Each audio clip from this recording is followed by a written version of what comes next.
পশ্চিমাদের নিষেধাজ্ঞাকে বুড়ো আঙুল দেখিয়ে পুরোদমে ক্ষেপণাস্ত্র উৎপাদন চালিয়ে যাচ্ছে উত্তর কোরিয়া। জাতিসংঘের নিরাপত্তা পরিষদের প্রস্তাব লঙ্ঘন করে পারমাণবিক অস্ত্র ও ব্যালিস্টিক ক্ষেপণাস্ত্র কর্মসূচি চালিয়ে যাওয়ার কারণে যুক্তরাষ্ট্রসহ পশ্চিমাদের নিষেধাজ্ঞার মধ্যে রয়েছে দেশটি।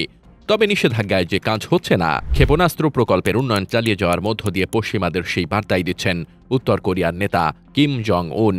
এরই মাঝে কিম পরমাণু অস্ত্র বহনে সক্ষম নতুন আন্তঃমহাদেশীয় ক্ষেপণাস্ত্র আনছেন এমন চাঞ্চল্যকর খবর চাউর হয়েছে। কেমন সেই ক্ষেপণাস্ত্র, কোন সাহসেই বা পশ্চিমাদের অগ্রাহ্য করে চলেছেন কিম, এসব নিয়েই দুতিয়ালের আজকের ভিডিও। যুদ্ধ, সহিংসতা, রাজনীতি, কূটনীতি সহ বিশ্বব্যাপী ঘটে চলা আলোচিত সব ঘটনা প্রবাহের বিশ্লেষণ ও বিস্তারিত জানতে সাবস্ক্রাইব করে দুতিয়ালের সাথেই থাকুন। নর্থ কোরিয়ার নেতা কিম জং উন একটি বিশাল অস্ত্র কারখানা পরিদর্শন করছেন। চারপাশে অত্যাধুনিক সব ক্ষেপণাস্ত্রের বহর, এর মাঝে রয়েছে আন্তঃমহাদেশীয় ক্ষেপণাস্ত্র। সম্প্রতি এমন চাঞ্চল্যকর কিছু ছবি প্রকাশ করেছে দেশটির রাষ্ট্রীয় গণমাধ্যম KCNA। খবরে বলা হয়, একটি নতুন ক্ষেপণাস্ত্র উৎপাদন কেন্দ্র পরিদর্শন করেছেন উত্তর কোরিয়ার নেতা কিম জং উন। দ্বিতীয় বিশ্বযুদ্ধে জাপানের আনুষ্ঠানিক আত্মসমর্পণ দিবস উদযাপন উপলক্ষে আয়োজিত সামরিক কুচকাওয়াজে যোগ দিতে চীন সফরে যাওয়ার আগে আগে ওই ক্ষেপণাস্ত্র প্রকল্প পরিদর্শন করেন কিম। শত্রুপক্ষকে নিজেদের সামরিক সক্ষমতা প্রদর্শনের লক্ষ্য ছিল, বলছেন বিশ্লেষকরা। তাদের মতে, চীনা পশ্চিমা বিরোধী শি জিনপিং ও রুশ প্রেসিডেন্ট ভ্লাদিমির পুতিনের সঙ্গে সাক্ষাতের যে মহড়া, তার আগে ভাগে নিজ দেশের নতুন ক্ষেপণাস্ত্র প্রকল্প সামনে এনে কিছুটা এককভাবেও মনোযোগ কাড়লেন কিম। ওই ক্ষেপণাস্ত্র প্রকল্প পরিদর্শন শেষে কিম বলেন, এই অত্যাধুনিক ক্ষেপণাস্ত্র উৎপাদন প্রক্রিয়া উত্তর কোরিয়ার মিসাইল ইউনিটের সার্বিক সক্ষমতা উল্লেখযোগ্য মাত্রায় বৃদ্ধি করবে, যুদ্ধের জন্য তাদের প্রস্তুতিকে করবে আরও শক্তিশালী। এখানে ক্ষেপণাস্ত্র উৎপাদন প্রক্রিয়া আরও ত্বরান্বিত হবে, বলেন তিনি। রাষ্ট্রীয় গণমাধ্যম জানিয়েছে, আন্তঃমহাদেশীয় ক্ষেপণাস্ত্র আরও উন্নত করার কাজ করবে এই বিশেষ কারখানাটি। আন্তঃমহাদেশীয় ক্ষেপণাস্ত্রের ইঞ্জিন ব্যবহারের জন্য কার্বন ফাইবার কম্পোজিট উপকরণ ব্যবহার বিষয়ক গবেষণা চালানো হবে এখানেই।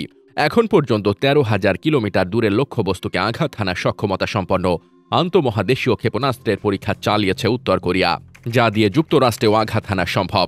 আগামীতে এই সক্ষমতা আরও বাড়ানোর চেষ্টা চালাচ্ছে কিমের দেশ। এদিকে নতুন অস্ত্র ক্ষেপণাস্ত্র কারখানা পরিদর্শন ও কিমের বার্তাকে বৈরী দক্ষিণ কোরিয়া যুক্তরাষ্ট্রের প্রতি এক ধরনের সতর্কতা হিসেবে দেখা হচ্ছে। এর আগে উত্তর কোরিয়ার পররাষ্ট্র মন্ত্রণালয় সম্প্রতি যুক্তরাষ্ট্র, জাপান এবং দক্ষিণ কোরিয়ার মধ্যে চলমান পারস্পরিক সহযোগিতা সম্পর্কের সমালোচনা করে। যুক্তরাষ্ট্র, জাপান ও দক্ষিণ কোরিয়া ভূরাজনৈতিক দ্বন্দ্ব উস্কে দিতে চেষ্টা করছে এমন অভিযোগ তোলে তারা। উত্তর কোরিয়ার পররাষ্ট্র মন্ত্রণালয়ের বিবৃতিতে সতর্কতা জানিয়ে আরও বলা হয়, যুক্তরাষ্ট্র তার তল্পিবাহক দেশগুলোর সঙ্গে সহযোগিতা বাড়িয়ে উত্তর কোরিয়ার বিরুদ্ধে যত বেশি বিদ্বেষ ও শত্রুতা চালিয়ে যাবে, ওয়াশিংটনের প্রতি পিয়ংইয়ংয়ের আস্থাও তত কমবে, বাড়বে শত্রুতা। এদিকে বিশেষজ্ঞ ও আন্তর্জাতিক কর্মকর্তারা বলছেন, উত্তর কোরিয়ার ওপর যে পশ্চিমাদের নিষেধাজ্ঞা সেভাবে কাজ করছে না, এর কারণ চীন ও রাশিয়া। এই দুই দেশ উত্তর কোরিয়াকে ধারাবাহিকভাবে অর্থনৈতিক, সামরিক এবং রাজনৈতিক সহায়তা দিয়ে যাচ্ছে। এতে করে নিষেধাজ্ঞাগুলোর কার্যকারিতা অনেকটাই হ্রাস পেয়েছে। এইসব ঘনিষ্ঠ আদান প্রদানই তাদের পশ্চিমা বিরোধী অক্ষ হিসেবে দিন দিন আরও বেশি শক্তিশালী করছে।